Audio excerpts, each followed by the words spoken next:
Well, good afternoon. On to another task to get to a point where we can run this down the track. And that task is this switch here. Now just a footnote, I've actually recorded this once and I've already made some progress on this project, but I unfortunately deleted the video, so I'm kind of recreating this beginning part. This is the master on-off switch that's required by NHRA for all cars that go down the dragster pretty much.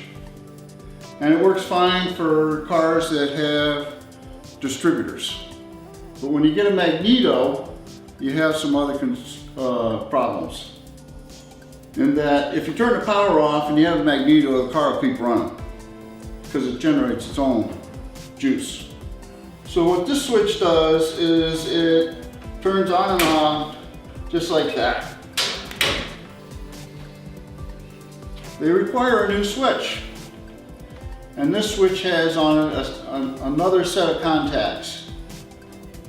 And those contacts, when you turn the power off, ground the magneto.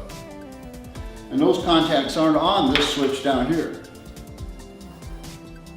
Turns out there are some more concerns. This switch goes through like a 30-degree arc to turn on and off. This one goes through like a 90-degree arc to go on and off. So I need more throw. In addition, when you turn this on and off, it sucks it down in or pops back out. So it's higher than that. And on top of that, where this mounts, this would be up there like that. So it's going to be too tall because that's the plane it would mount in. And I've already cut this piece off, so that's why you can't see it. But it was a plane right here that this thing would bolt to, and if I bolted it to that, this would be way too high.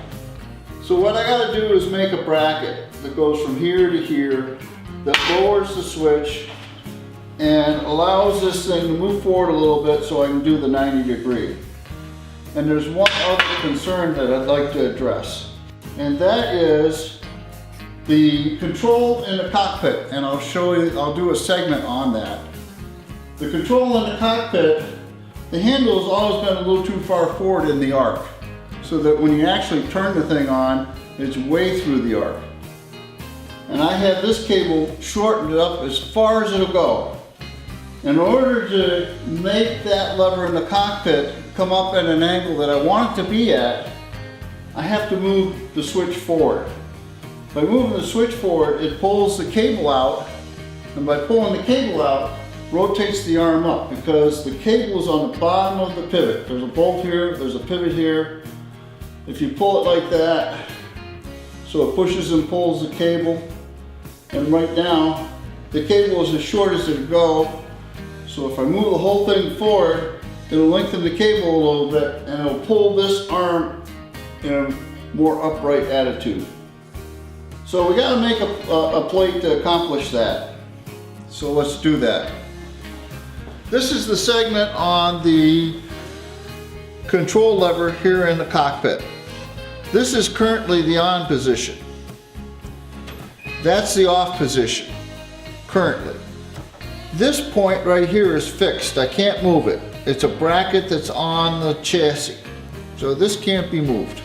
But what you see here is in the off position, this pivot here is almost straight up and down. And in the on position, pulling the cable out, you're already halfway through the arc. And what I'd like to do is move that switch forward so that it pulls this cable further forward. So now, and this is as far forward as it'll go, and all the adjustment is out of the cable. So now, if I go as far forward as I can, the arc starts here and goes there. So I have the most mechanical advantage I can get by putting it in this position. So we're going to move that switch forward in order to accomplish this, so that this is the arc versus this being the arc. I know it's a small thing, but seeing as how I'm doing the bracket, I might as well fix this at the same time. Okay, let's go to the basement and get started. What we're going to do is kind of replicate this bracket. This is the bracket that came with a switch. It goes like that. So I've already bent this over. And now what we want to do is reproduce these holes in this bracket. And we want this to be the same distance here, because that's going to meet the plate just fine. So the way that I think we should do that is just clamp these things together like this.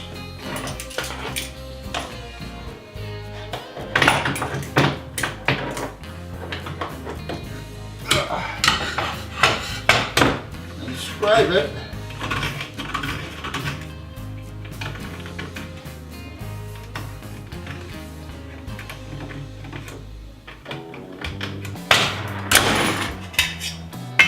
And that'll give us something to cut from.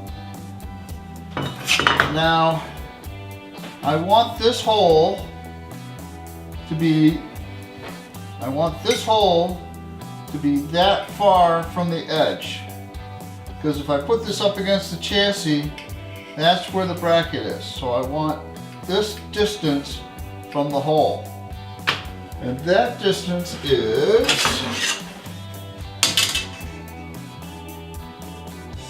5/8. So we gotta measure 5/8 from the hole. So, put a little mark here. 1, 2, 3, 4, 5/8 right there.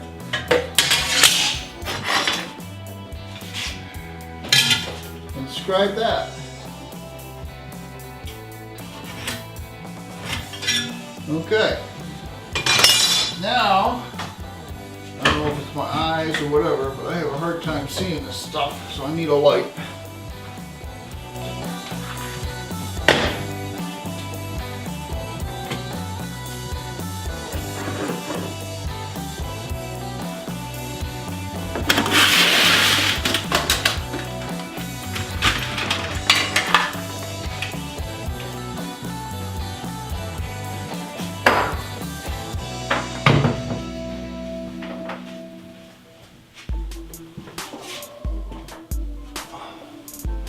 And of course I plugged it in the wrong way.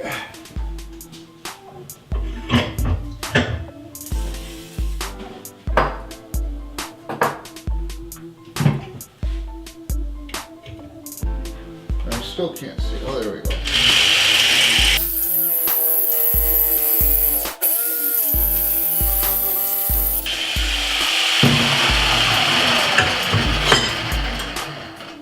All right, let's grind that smooth. There we go.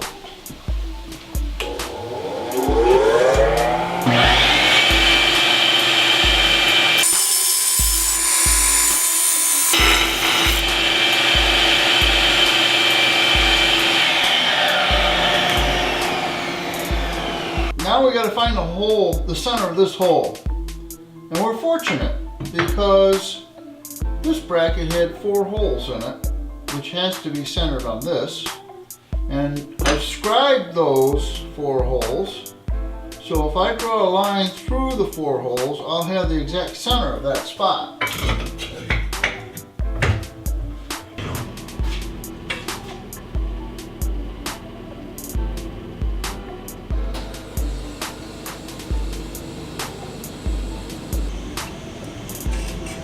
And the furnace just turned on.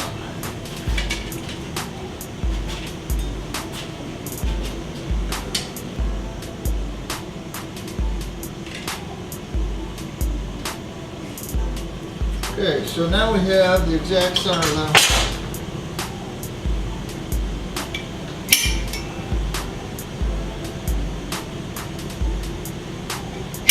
So now we got to go drill it.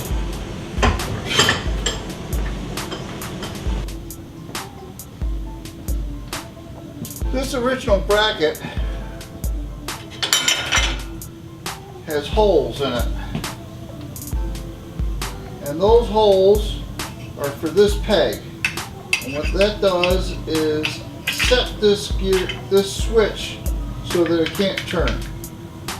But it'll also allow me to index how that switch is in relationship to the cable. So what I'd like to be able to do is drill this hole for this switch to be indexed exactly where I want it. And I need to know the exact distance from here to here. After thinking about it, I really don't have to have this circle in here. Because when I drill this hole, this will go in, and then this will be wherever I want it to, and I can mark it and just drill it. So I don't know why I was so interested in getting that circle in there. I'm going to leave it there, but I don't think I need it. And I am definitely going to order some bluing so that I have it, because that would have solved the problem.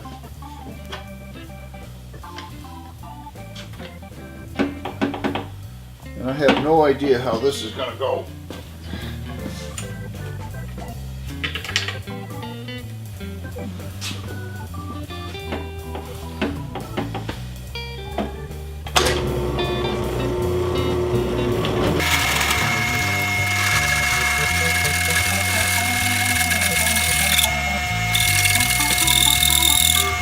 Guess it helps to take the stop off.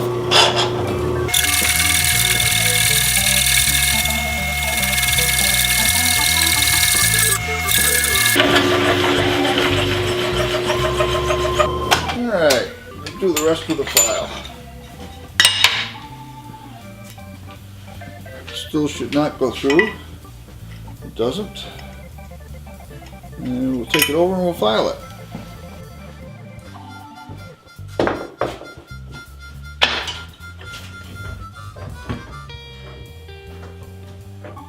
Alright. It almost goes.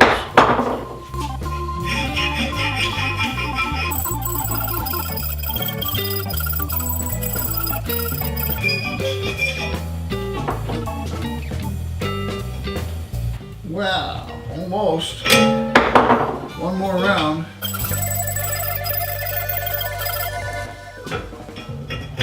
Okay. So the next thing is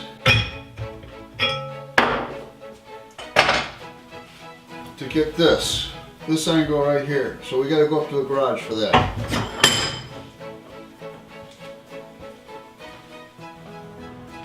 Test fit time.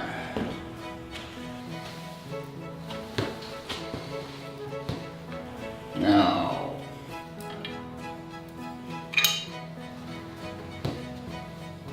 so this is the original bracket,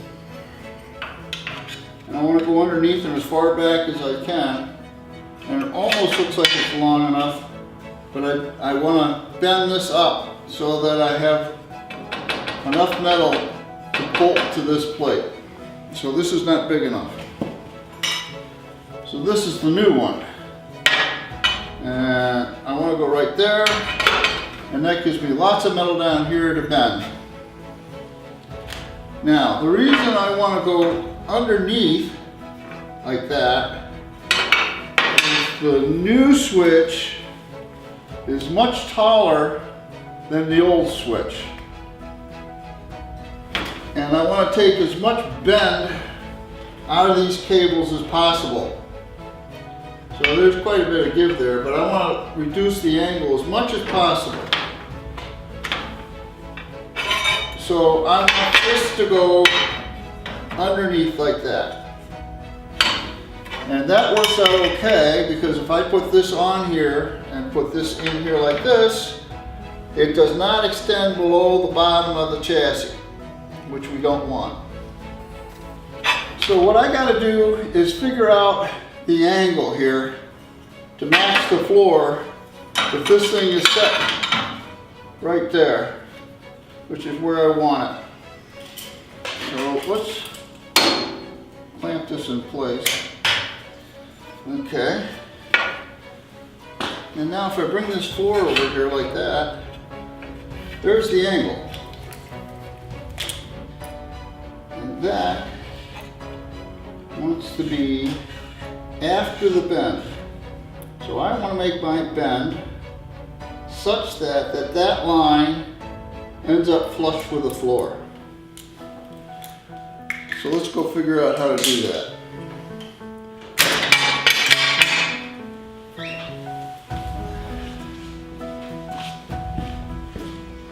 We are entering into an area that I really don't know the answer. I'm just going to have to try it and see what happens. Now, what I'm talking about is that's the floor of the dragster. I want this thing to set so that that's the floor. And the bend is not a sharp 90. It's got a radius to it. And that radius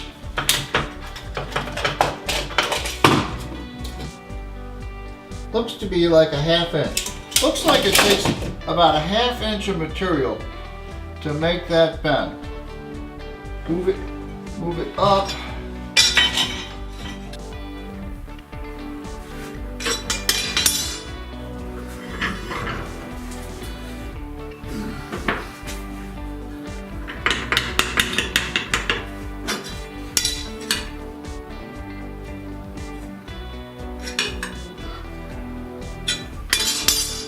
And we want to bend it that way. So this goes towards there, that goes down, and the floor goes that way. Nothing ventured, nothing gained.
Can't get that in there anymore.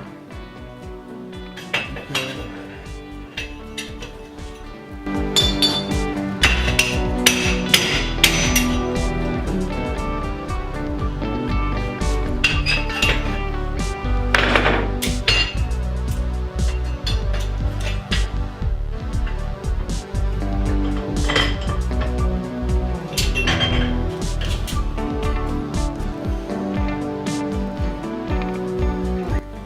Happy about that.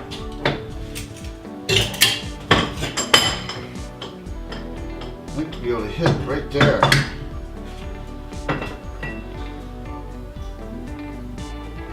Well, let's go see how it fits.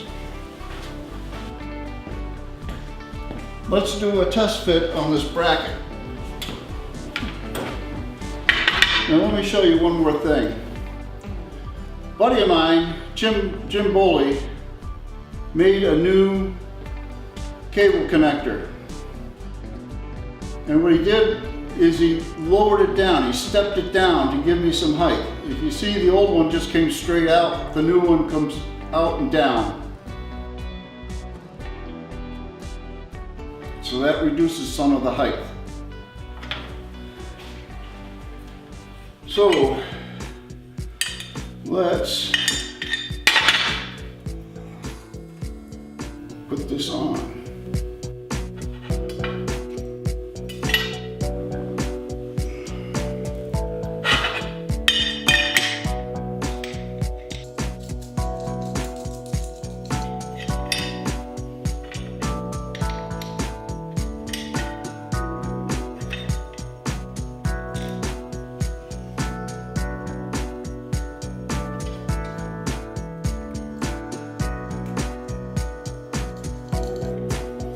Now, if you'll remember, this switch was mounted here, forward. And what I want to do is move it back to lengthen those cables.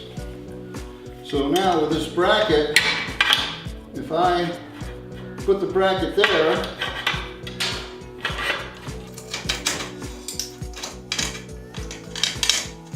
like so,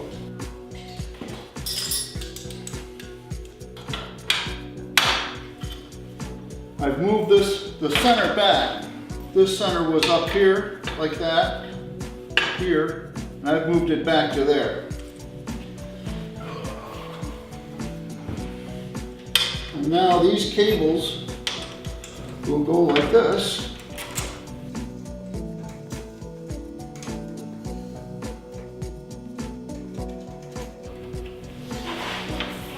And that actually works. Now I do have some more fitting to do. This battery bracket wants to bolt here. And obviously there's a little interference here, but that's an easy thing to fix. And I'm going to lock this off so it doesn't come out so far. It'll come out about 1 inch, and that way I can put a bolt there, a bolt there, and a bolt there. I got a 3-point mount, and that thing will be securely mounted. I've moved it forward so it lengthens these cables, so it puts that lever in a nice attitude back there. So it will all work. So just some more adjustments. So we'll take care of that and we'll come back.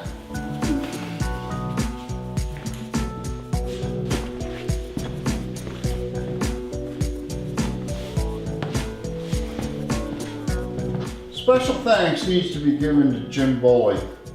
He's the one that machined the control cable pivot arm for the top of the switch, which allowed this project to be completed. We have the main power shutoff switch mounted, the cables run, and the new pivot arm in place. We've received some gifts today. So we now have the 120°-10 fittings for the oil filter, and it's bolted in place. We also have the -16 fuel line, that's the feed line, and it all fits and we have clearance. We have the battery mounted, so we can go forward now and bolt in the points box, the RPM activated switch, the 3-step, and the tach signal generator. So on to the next project.